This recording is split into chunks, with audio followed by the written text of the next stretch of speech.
Un vent hivernal parcourt le secteur HB64 en ce début de soirée. Le soleil se couche déjà, laissant l'eau givrer sur les façades. Je suis à l'hôpital, celui-là même dont j'ai visité la morgue il y a une semaine. Je referme la fenêtre de la chambre de mon père. Lui est allongé dans son lit, adossé au mur contre l'oreiller. Comment ça va depuis hier ?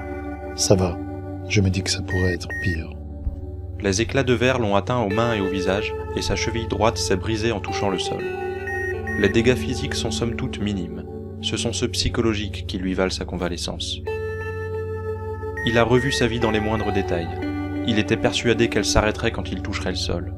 Les deux autres n'ont pas ressenti ce traumatisme. Ils ne sont pas humains ou n'en expriment pas les sentiments. Lui a craint pendant 1500 mètres, bien plus que les 2 fois dans sa carrière où il s'est fait tirer dessus. Il n'en revient pas d'être toujours de ce monde. Plusieurs jours lui seront nécessaires pour accepter la réalité. Peut-être ce délai suffira-t-il à Eric Telvy pour prendre une avance décisive sur cette affaire. Depuis 24 heures, cela ne lui importe plus. Le regard dans le vide, il demande. Pourquoi est-ce qu'il m'a sauvé la vie? J'en sais rien. Pourquoi il a rendu l'inspectrice amnésique? Je sais pas, moi. Elle devait en savoir trop. Mais qu'est-ce qu'elle pouvait bien savoir de trop? Ça colle pas, cette histoire. Il s'agace, épuisé par tant de complexité. Il rajoute en soupirant. On est dépassé, Thomas. La haine ne fait plus face. Dépassé comment? Technologiquement, intellectuellement, militairement, tous les événements de ces derniers jours sont la conséquence du retard considérable qui se creuse entre nous et les érudits. T'en fais pas un peu trop, là?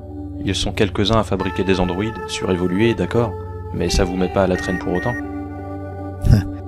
C'est pas pour rien qu'on n'a jamais réussi à copier Prox. Ils ont plusieurs dizaines d'années d'avance sur nous, et nos services sont truffés d'agents infiltrés. Il y a tellement de fuites qu'ils sont au courant de nos moindres gestes. Ça va mal. Ça n'en a peut-être pas l'air, mais ça va très mal. Je garde le silence, mal à l'aise. Il reprend. On raconte que l'armée des 5 est touchée par des mutineries dans les détachements de Tripalium d'Artemia de l'archipel. Quand on sait que les directeurs des autorités des 3 mégalopoles ont été renouvelés ces 2 dernières années, il y a de quoi s'inquiéter. Vous les soupçonnez? Officieusement, évidemment. Ils ont été blanchis, mais ils ont toujours trempé dans des affaires suspectes. Tu imagines si des personnes comme ça arrivent au sommet de nos villes? Le système est pourri de l'intérieur. Un autre silence passe. Carol Rent, le directeur des autorités de Logos, met sur la sellette. Un numériste, Elvie et moi sommes les derniers à tenir tête. Hector Nova est de notre côté, mais il a son lot d'histoires louches aussi. T'as rien qu'à voir Mademoiselle Dissidia. Personne ne sait d'où elle sort. Aujourd'hui, on me dirait que c'est un androïde, ça ne me donnerait même plus. Je préfère même pas penser à ce qui se passera si l'armée des 5 tombe entre les mains des érudits. Je tente de le rassurer, bien que touché par sa détresse. Tu broies du noir. Il y a encore du monde sur qui tu peux compter. Peut-être, oui, peut-être. Tiens, ça me fait penser. Il active son communicateur. Léon, vous pouvez nous rejoindre, s'il vous plaît? Il raccroche. Je l'interroge du regard. Tu vas avoir besoin d'une protection tant que je serai à l'hôpital. Je suis désolé. Quoi?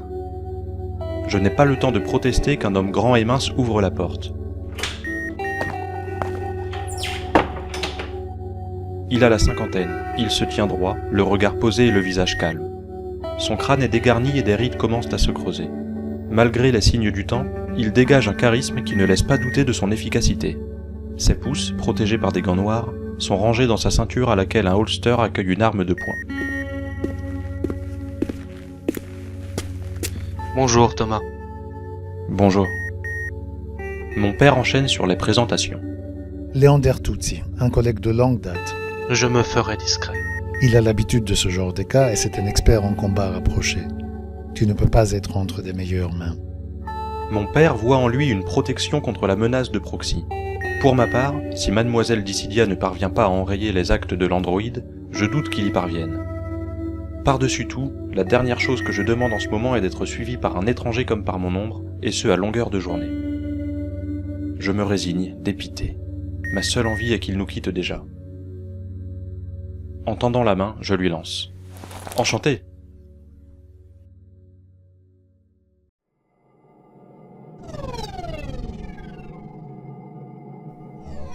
Nous faisons connaissance sur le chemin de l'appartement. Probablement pour me rassurer, il m'énumère ses précédentes expériences en tant que chargé de sécurité. Il a travaillé pour de nombreuses personnes, dont Seoul Thain, le maire de Numéris lui-même. Ses capacités ont été prouvées maintes fois, et ses services sont d'autant plus appréciés qu'il sait quand se mettre en avant et quand s'effacer. Cela, je le constate moi-même lorsqu'il se plonge dans le silence aux commandes de son bolide. J'en profite pour m'isoler dans mes pensées. Allegas, 66. Ces mots résonnent dans ma tête depuis la fuite de Proxy. Que ce soit dans le passé ou dans le présent, tout me ramène à cette tour. Elle est la seule piste qui puisse m'éclairer sur la mort de Ghislain et sur les meurtres de l'université, et m'en apprendre assez pour aider mon père. Toutefois, tant que tous les indices convergeront vers mon ami défunt, il est hors de question que Léon ou qui que ce soit d'autre découvre cet endroit.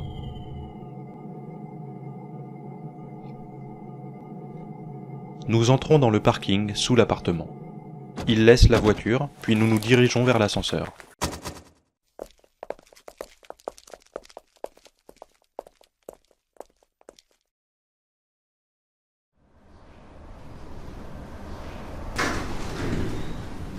Lorsque, un peu plus tard, les battants s'ouvrent sur le vestibule, il déclare.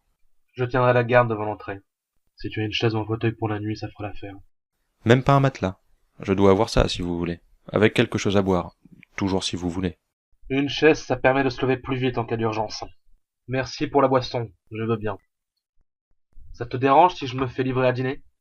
Non, non, comme vous voulez. Une bière, ça vous va? Pas d'alcool.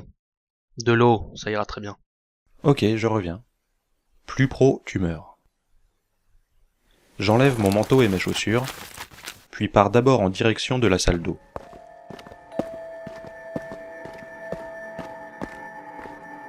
J'ouvre le placard à médicaments et y attrape un somnifère. Une fois dans la cuisine, je le fais tomber dans un verre que je remplis d'eau. Je reviens vers lui. Mon cœur s'accélère. L'appréhension monte. S'il se rend compte de quelque chose, la haine risque de me faire regretter mon geste et, étant donné l'énergumène, il y a fort à parier là-dessus. Je lui tends le verre avec une assurance feinte. Tenez, je vais voir ce que je peux vous trouver de confortable pour vous installer. Merci. Je vais dans le salon pendant qu'il avale les premières gorgées. J'y choisis un fauteuil imposant que je fais glisser dans les couloirs. Lorsque je reviens, il est appuyé contre un buffet, le dos penché en avant. Là encore, je cache mon soulagement. Qu'est-ce que tu m'as fait boire? Je suis désolé, je dois aller quelque part. Asseyez-vous là-dedans. À quoi tu joues? Tu risques ta vie. Son état de faiblesse le force à accepter mon aide. Il passe un bras par-dessus mes épaules pour se traîner jusqu'au fauteuil. Je me rhabille pour sortir. Le dos tourné, je l'entends prononcer. Milas. Je me retourne. Sa tête est penchée en avant, son bras droit tient tout juste en équilibre pour lui permettre d'activer son communicateur. Je m'exclame. Non, non! Je me précipite vers lui pour le lui extraire de l'oreille. Paniqué, je cherche un moyen d'interrompre l'appel quand mes yeux se posent sur le verre. L'eau est à moitié renversée sur le buffet, mais il en reste assez pour y plonger l'oreillette. Léon s'effondre dans le fauteuil, je sors en hâte.